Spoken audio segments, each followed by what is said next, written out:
हाथ जोड़ कहतानी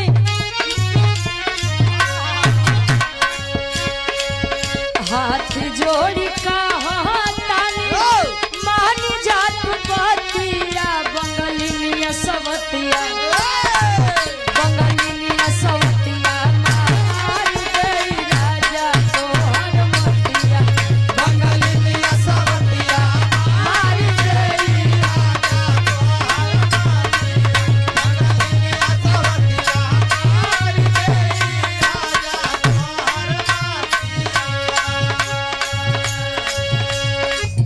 राम बहादुर सोनकर शटरिंग ठेकेदार साहब बनी चौराहा से सुधीर मैनेजर बलराम वर्मा भैया मेरे सुनील भारतीय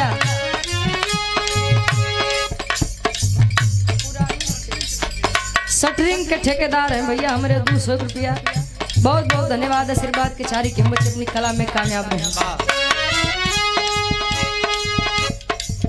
जाई के विदेशवा में हमके भुलाइबा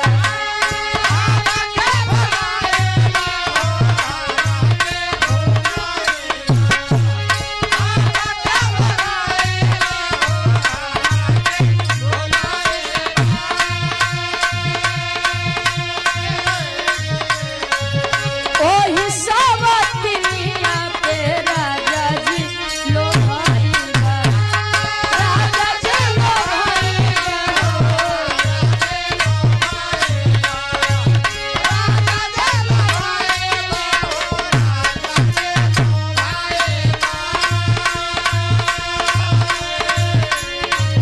जाई के विदेशवा में हमके भुलाइबा ओही सवतिया पे राजा जी लोहाइबा हाथ जोड़ कहतानी जनी जटल कतिया बंगलिनिया सवतिया बंगलिनिया सवतिया मार गई राजा तोहर मतिया बंगलिनिया सवतिया मार गई राजा तोहर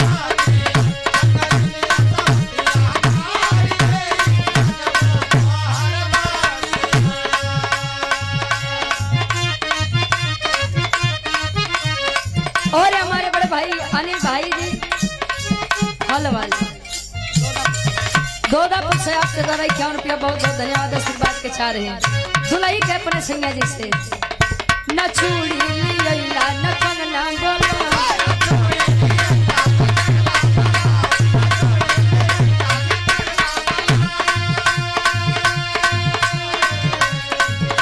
न चूड़ी लियला न कंगना गोला न संगे तू हमके घुमैया बोला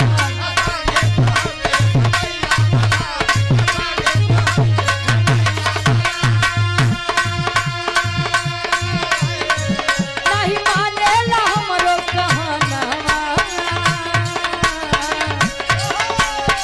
तले दुल्हा समझावे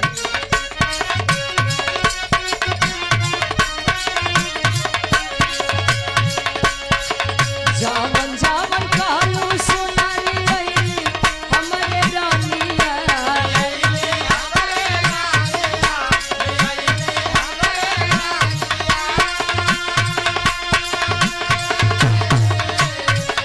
जावन जावन कहलू सुनाली रही हमरे धनिया लियली हमरे धनिया काहे बाड़ू मुहावा फुलवले हमरे धनिया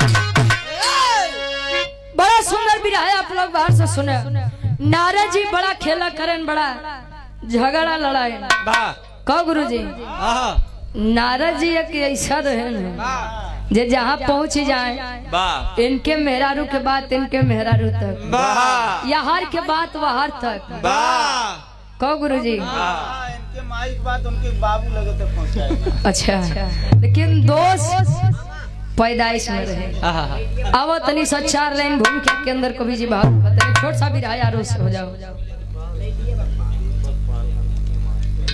दीपक पाल हारमोनियम के बड़े ही अच्छे मास्टर हैं वादक हैं उनके आप अच्छा उनके आप मौसी के लड़कियां हैं का नाम अच्छा उतने बहुत बहुत ठीक बा 51 रुपया बहुत बहुत धन्यवाद। अरे आवाज चला क्या बात है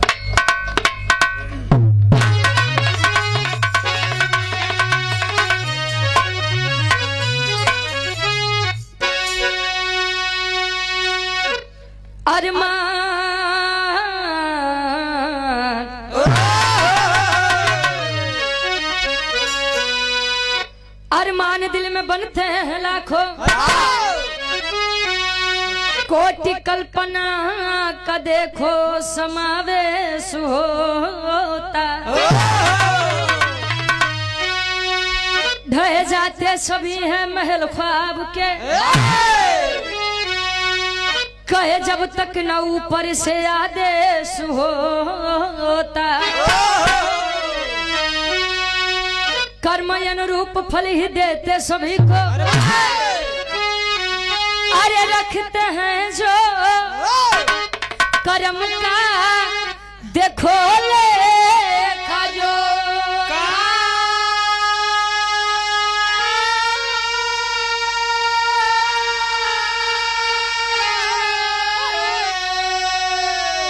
गलत कर्म का है नतीजा भयंकर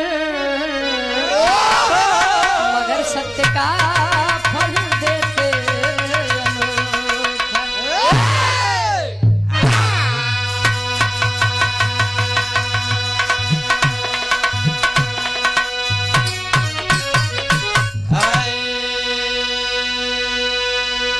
कहे अरमान दिल में बनते हैं लाखों कोटि कल्पना का देखो समावेश होता ढह जाते सभी हैं महल ख्वाब के जब तक न ऊपर से आदेश होता।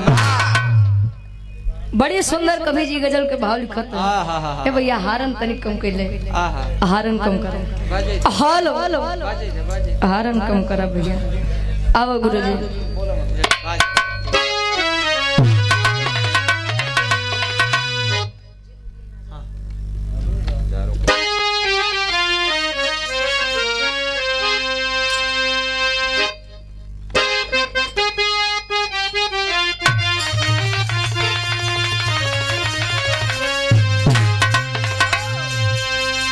अरे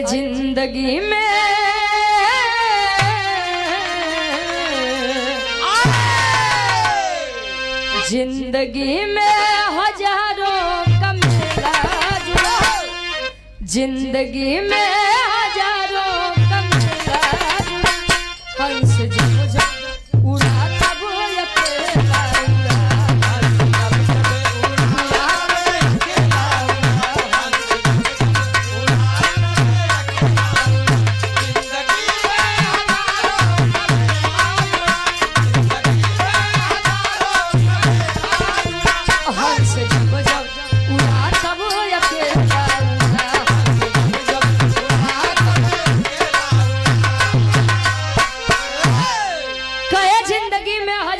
मेला जुड़ा हंस जब जब उड़ा तभी अकेला उड़ा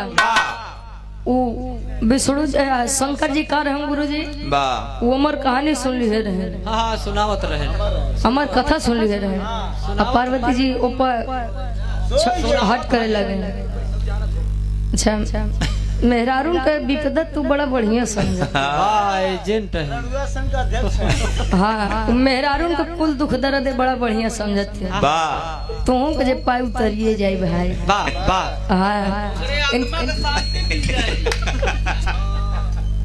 बा मंजीत दीदी तू ढेर बढ़िया बोल दे तू इतना मत बोला करा थोड़ा सा बढ़िया कवि जी फर्ज में लिखते हैं कैसे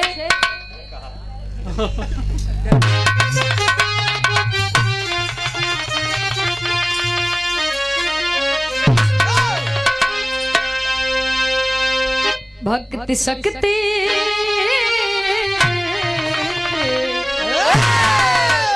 भक्ति शक्ति का फंदा है उसे, भक्त हित रहते भगवान हमेशा।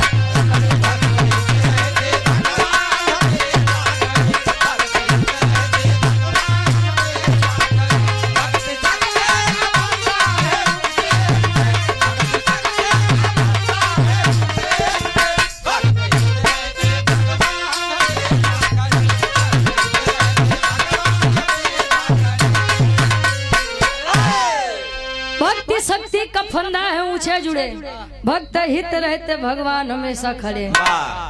देवनगरी कहा जाता हो गुरुजी प्रयागराज। आप लोग इतना महान है, इतना महान है आप लोग कि जान लो बछवा के बोरा उड़ाई के गोदान करवाई देते हैं। कहो अरे बड़ा चालाक आदमी है तो। अच्छा क्यों क्यों रहा था? अरे यार दिमाग से है भाई। अच्छा बिरहा के कहानी के शुरुआत भाई यार ऐसे क्या बात है।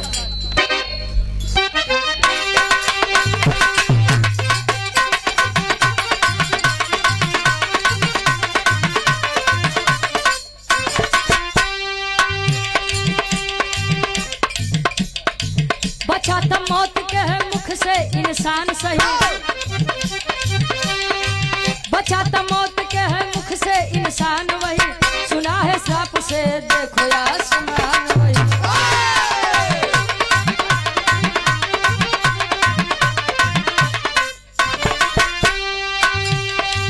मस्त थे भोले बाबा एक दिन भंग में, मस्त थे भोले बाबा एक दिन भंग में, किया श्रृंगार तब सती के मन में है।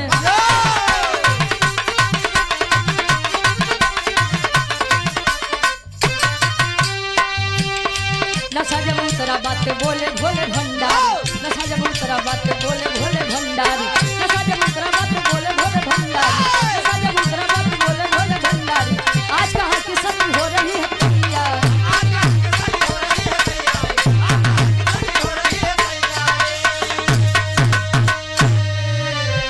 कहानी कथनी आप लोग समझ रहे। वैसे भगवान भोलेनाथ के लोग अवघड़दानी कहते हैं गुरु जी। हाँ हो वो देवों के देव महादेव जी है। मेरी की छाला पहन के जहाँ चली जाओ हाँ तो जान ले अगर मेहरा वैसे देखिए भैया यहाँ हल्का सही को डाल दो। भगवान भोलेनाथ कैलाश पर्वत पे अपने ध्यान में एकदम मस्त है। यार माई सती जी 16 श्रृंगार करके विचार करत है कि कैसो बौराहू के नींद टूटे से पहले निकल ले नहीं तो अगर जाग जाएंगे तो 72 प्रश्न करी है। यहाँ जैसे 16 श्रृंगार करके रास्ता नापत है अपन। अरे मतलब कि भगवान भोलेनाथ के सामने से जले जाए लागी, पायल के आवाज काने में जले काने में तले भगवान भोलेनाथ अपन नेत्र खोले, कहे सती ए सती, कहे बोला पति, कहे कहाँ जाती आई इतना दुकानदारी सजाई। भगवान भोलेनाथ माई गिरजा जी के 16 श्रृंगार के रूप के वर्णन करते हैं। कैसे एक लाइन गीत लगत बा।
कान करते हैं। 16 श्रृंगार सजाया क्यों हमसे भेद छुपाया।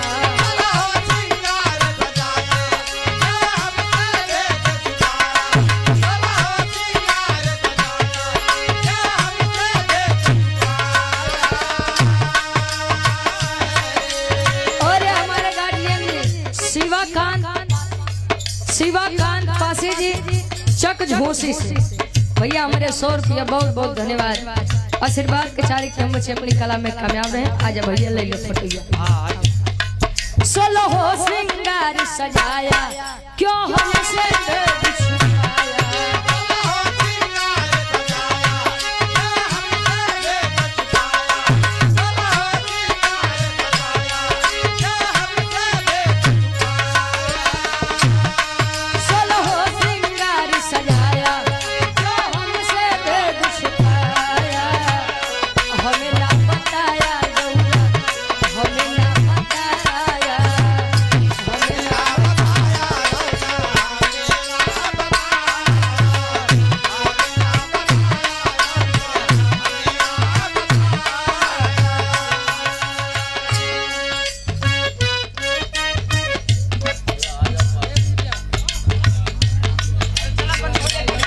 बहुत बहुत धन्यवाद भैया। हाँ हाँ वाह वाह। लेकिन एक बात बा भैया बहु गजब डांस करते हैं। क्या बात है। हाँ हम कब बस तो कर देते हाँ हैं। जैसे बहुत सुंदर क्या बात है। माथे की बिंदिया